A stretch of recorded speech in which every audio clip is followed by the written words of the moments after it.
We're staying all night, we never slow down. I think we better do it like we're doing it now. It's been a long time since we've been around. So come on, let's get doing it like we're doing it, doing it like we're doing it. Bonjour à tous, aujourd'hui je vais vous montrer comment faire une horloge numérique sur Windows Visual Studio 2015 en quelques minutes. Donc c'est parti, on va aller sur Visual Studio 2015, on va aller dans Fichier, Nouveau projet. Cette horloge, je vais vous la montrer en mode basique, donc je vais prendre Windows Form Application, je vais la renommer horloge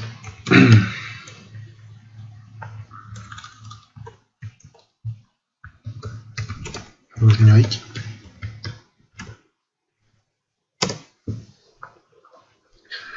Ensuite, je vais cliquer sur OK. Donc, je crée mon projet.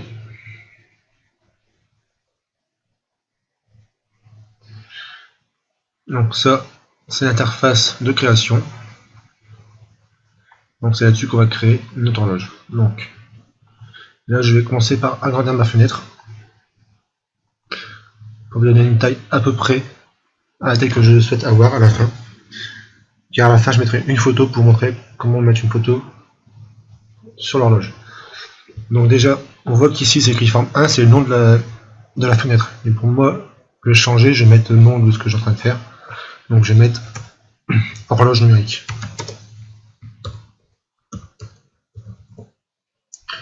Ensuite, ce que je veux aussi, c'est que je veux changer le lieu d'apparition sur l'écran quand même mon PC. Donc pour ça, je vais aller dans Start Position et je vais choisir Center Screen. Et pour finir,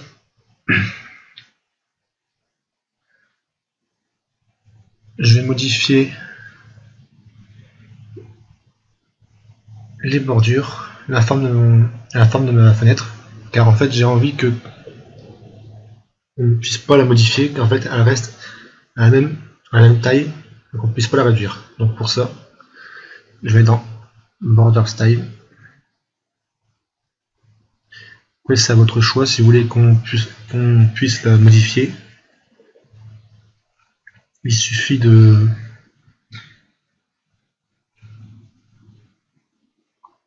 le mettre sur Sizeable. Et vu que moi je veux que ça reste fixe, je mets sur Fixed Tool Windows.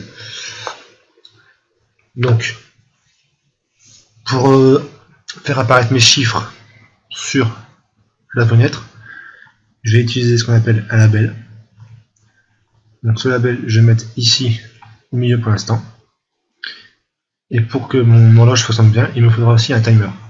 En fait, le timer va me servir à faire défiler mes secondes et mes minutes. En gros, on verra apparaître les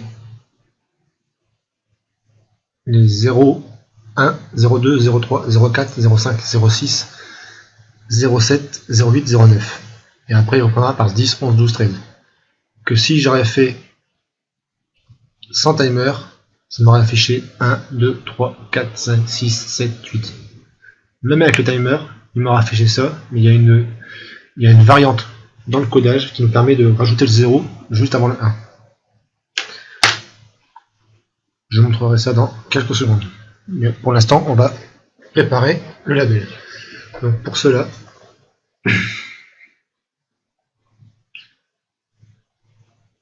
j'ai cliqué sur le label comme il ne fallait pas. C'est pas grave. Donc là, on a le label.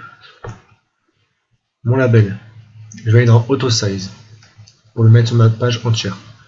Donc dans Auto Size, je fais False et là je peux le mettre sur toute ma page. Comme ça.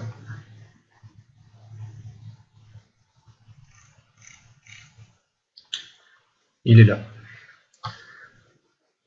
Après, je veux que mon texte il s'aligne au milieu. Donc là, on peut voir que ça va être un peu petit l'écriture, donc moi je vais mettre une taille un peu plus grosse. Je trouve que 36 c'est une bonne taille, donc je mets 36. Et après je vous laisse choisir à votre guise la police. Alors pour moi ça sera la police Jokerman, un oblique gras. Hop. Donc là vous avez votre label qui est mis à la bonne taille, centré, et quand il s'affichera sur l'application, je vais vous montrer.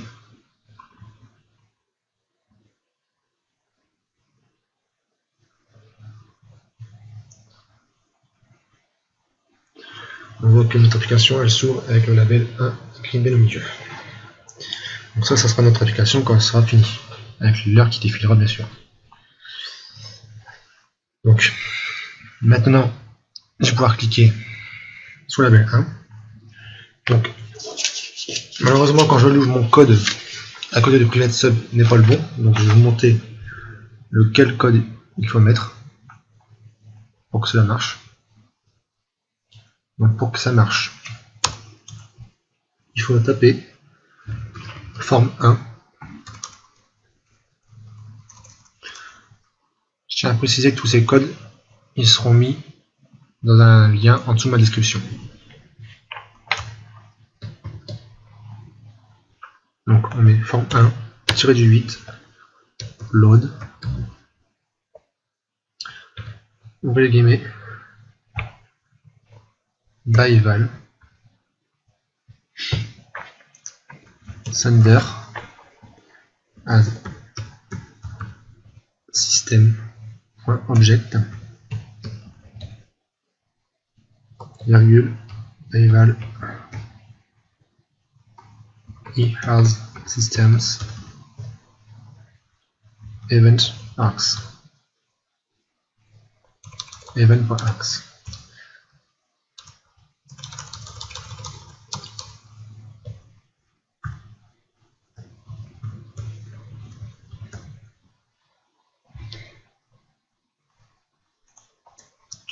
Ensuite, endless.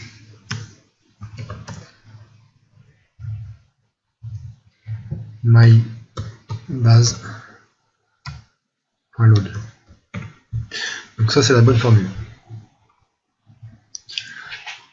Je reviendrai ici à la fin du codage. Donc ensuite je reviens sur mon interface ici. Je clique sur mon timer. Là aussi dans mon timer, en fait ce qui est écrit entre mes parenthèses c'est pas bon. Donc je supprime et je prends ce qui est écrit entre ces parenthèses là. Et je le copie là-dedans. Donc c'est pareil ici, j'y reviendrai juste dans un instant. Donc là, maintenant, vous écrivez sub et affecter heure.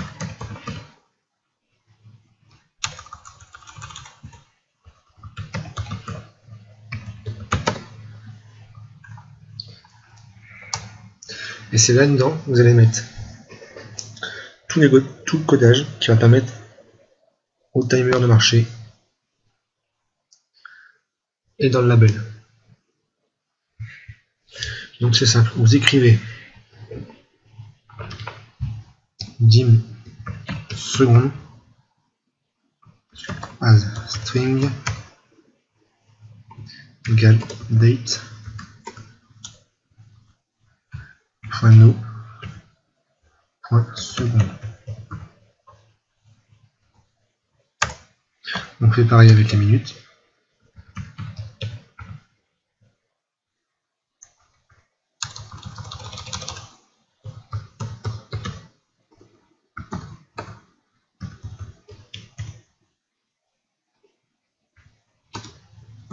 Date .no .seconde. Bien sûr c'est minutes. Voilà. Donc là, vous avez déjà écrit ça. Ensuite, il y a une sous-phase pour les secondes et minutes. On va commencer par les secondes. Donc c'est if seconde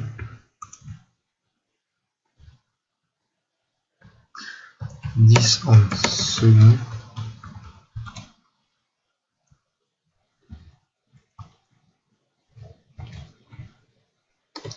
égale 0 zen. Et secondes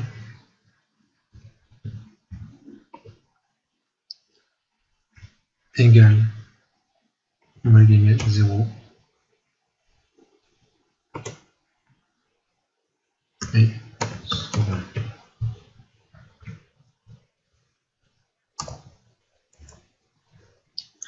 Donc ceci avec le on if, faites CTRL C, CTRL V. Là, maintenant vous prenez le minute,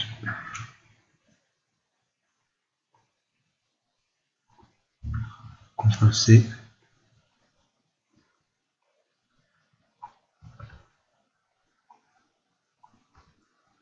CTRL V.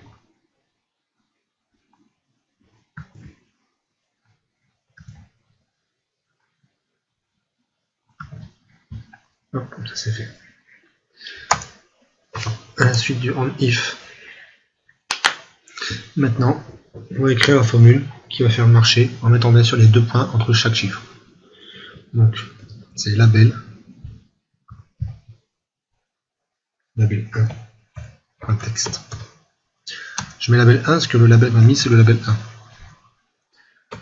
1 égale date .no .hour. Et là il y a une subtilité, donc vous ouvrez la guillemets, vous faites un espace, deux points, un espace. Et vous remettez et là vous écrivez minute, vous refaites un et, vous rentrez les guillemets, vous refaites un espace, vous remettez deux points, vous refaites un espace, on remet et on finit par seconde.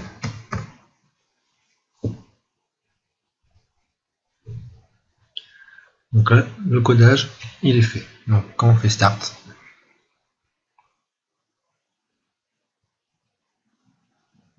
on voit que ça marche pas. C'est normal. Comme je dis tout à l'heure, on allait revenir ici. En fait, ici, on a fait affecteur. En fait, c'est un raccourci que j'ai fait pour mettre ici et ici. Par moins de codage dans chaque écriture. Donc ici, vous pouvez faire moins. Ici, vous ajoutez affecteur. Et pareil en haut. Affecteur. Et là, si je refais start, si tout va bien,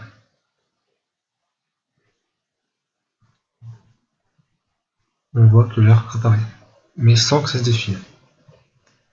Et ça, c'est tout à fait normal. Car,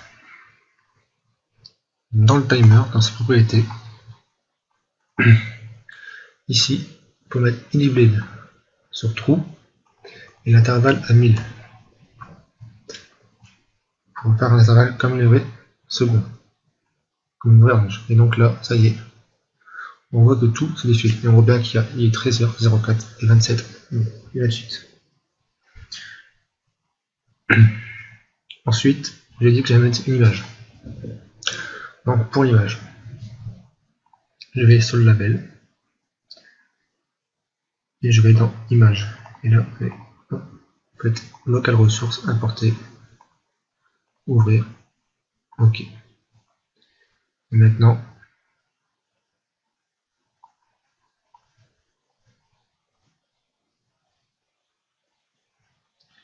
je suis sur la forme. Donc, je vais régler mon application à la taille de mon image. Donc pour cela, je reviens dans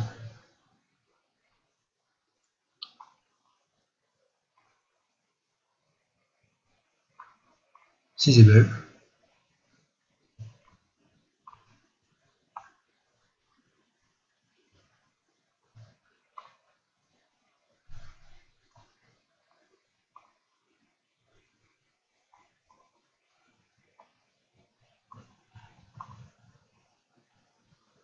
C'est bizarre.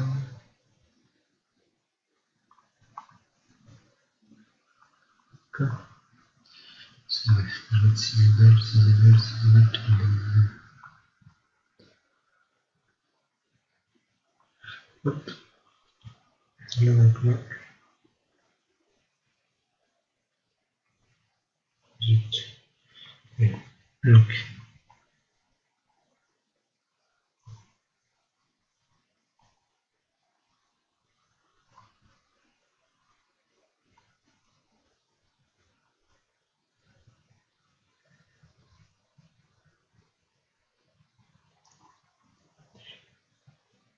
Après, dès que vous avez réglé l'image comme vous le souhaitez, vous la mettez sur Fixate to Windows.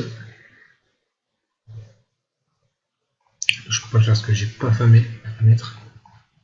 Là je peux le faire maintenant. Donc je fais Fixate to Windows et là quand je l'ouvre, ça apparaît comme je l'ai vu. Ensuite, pour mieux voir la couleur de mon texte, c'est simple. Souvent, le texte maintenant, il met plutôt en rouge. Donc,